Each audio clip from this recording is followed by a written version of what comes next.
warahmatullahi wabarakatuh. Perkenalkan nama saya Riki Ganda.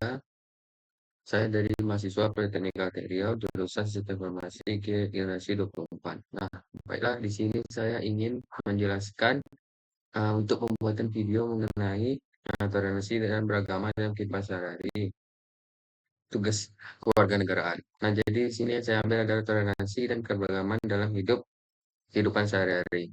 Di Indonesia itu negara kepulauan kayak kita tuh banyak suku agama menjadikan toleransi sebagai pilar utama dan menjaga keharmonisan kehidupan sehari-hari adalah cerminan dari semangat pendidikan mereka itu sendiri. Presentasi ini akan membahas tentang betapa pentingnya toleransi dan keberagaman yang membentuk masyarakat damai dan maju.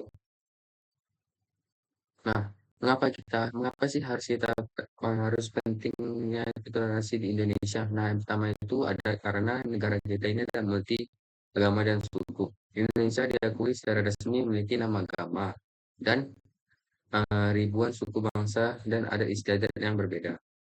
Kekayaan ini adalah anugerah yang sekaligus tantangan. Tanpa toleransi, keberagaman ini bisa menjadi sumber perpecahan. Jadi kalau misalnya kita saling memecah kayak menyudutkan belah suku ini suku itu akan menyebabkan perpecahan di antara suku-suku tersebut maupun agama. Karena agama kita dan suku-suku di Indonesia itu banyak. Nah, selanjutnya itu karena ini merupakan sebuah yang Bhinneka Tunggal Ika, yang artinya berbeda-beda tetapi tetap satu. Ini bukan hanya slogan, melainkan filosofi hidup untuk menentukan pentingnya persatuan di tengah perbedaan. Sebuah prinsip yang membutuhkan toleransi sebagai fondasinya. Nah, yang ketiga itu ada kunci persatuan dan kerukunan. Toleransi adalah kunci utama untuk menjaga persatuan, kerukunan antar umat beragama dan suku. Tanpa sikap saling menghargai, masyarakat akan mudah terpecah belah dan berbeda dan menghambat kemajuan bangsa. Oke, selanjutnya. eh, Nah, jadi apa sih itu definisi toleransi beragama?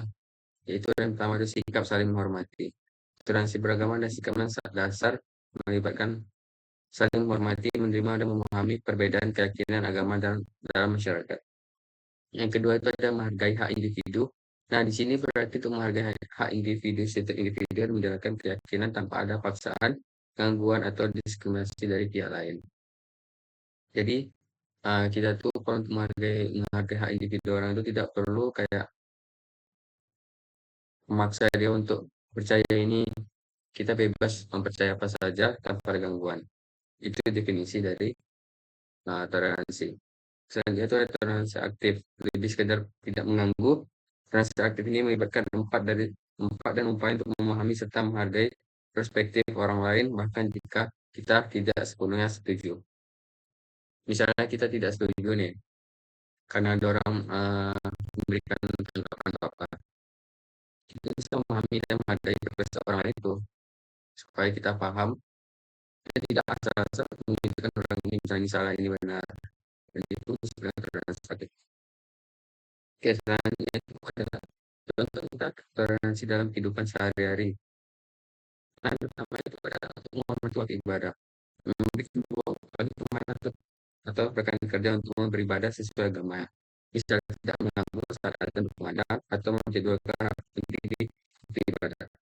Yang kedua itu tidak memaksakan keyakinan, mengakui bahwa setiap orang itu memiliki hak untuk keyakinan agama, menghindari upaya konflik dan merendahkan agama lain. Kita tidak boleh menyatakan bahwa agama itu buruk atau nggak bagus, akan tetapi kita meyakini dan tidak memaksa mereka untuk masuk agama kita.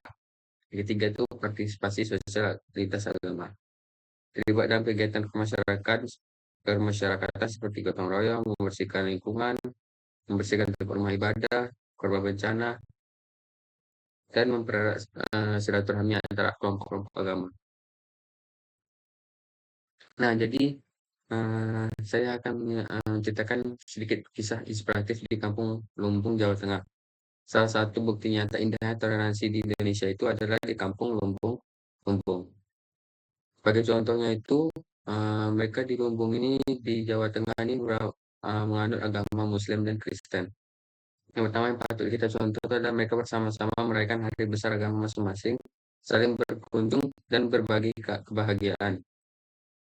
Serta sama juga kayak Idul Fitri dan Natal akan dirayakan semangat dan kebersamaan. Kedua itu semangat bergotong royong sangat netral. Yang ketiga itu anak-anak mereka tumbuh besar bersama, bermain dan belajar tanpa ada sekat dan perbedaan. Makanya ini kampung-kampung ada pengingat bahwa toleransi bukan hanya impian, melainkan realitas yang mesti diciptakan melalui kesadaran dan kebersamaan.